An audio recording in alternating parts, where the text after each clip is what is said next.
These home videos give Jason the half memories he has of his dad, Jonathan. Sometimes it's difficult for me to separate what's kind of my actual memory and what as you can probably imagine, I've watched those videos countless times growing up. He was infected with hepatitis C and HIV, and he died when I was 4 years old in 1993.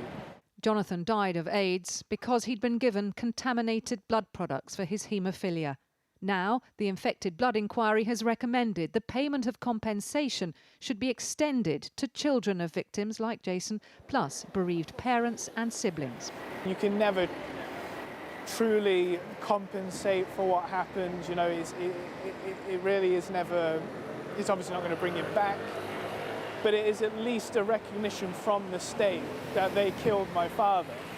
And it will be the recognition from the state to all those other bereaved families who haven't had it so far, that they killed their loved ones too.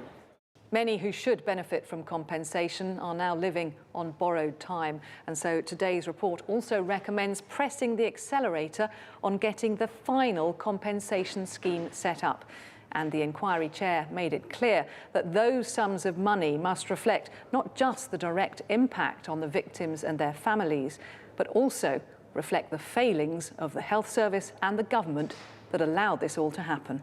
Not only do the infections themselves and their consequences merit compensation, but so too do the wrongs done by authority, whose response served to compound people's suffering. With almost 3,000 lives lost and hundreds of thousands affected, the lawyer who represents many of the victims says the total compensation bill will be huge. Certainly we're looking at sums totaling in excess of billions rather than billions into that area. How far into the billions, I don't know.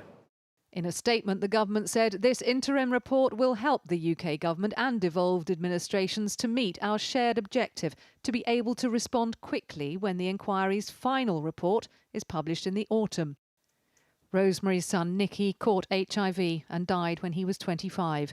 She wants ministers to take account of how long victims and their families have already waited. They need this to be implemented as quickly as possible so that they can at least, closure's not the right word because there's never any closure, but maybe draw a line under the agonies of the last 30 years. Victims and their husbands and wives have received a £100,000 interim payment. Parents, children and brothers and sisters of those who've died now have to wait to see if the government will agree to give them the same. And there is still no clear timetable for when everyone affected will finally be fully compensated for what they've been through. Kathy joins us now in the studio. I mean, it is complicated, isn't it, as you said there, but what is the sort of timetable on these recommendations? Well, this inquiry chairman has done a bit of a sneaky move, really. He's thrown away the usual pattern of a public inquiry where everything's published at the end after years of work. Delay is harmful, he said today. So 6 months before the final report is due, he's basically dumped all his recommendations about compensation specifically to the government into their laps and said, right, get on with it. He also gave a couple of examples where schemes like this to compensate people have been set up, and he said it could be up and running in 3 to 4 months, basically.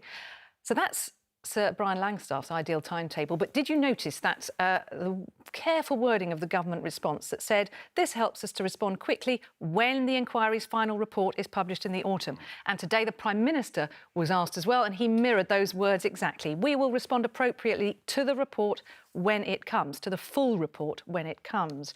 That doesn't sound to me like this inquiry chairman has successfully bounced the government into speeding up the timetable, despite the pain and the suffering he clearly feels it does to all those victims and their families. We'll keep following it. Thank you so much for that, Kathy. Thank you.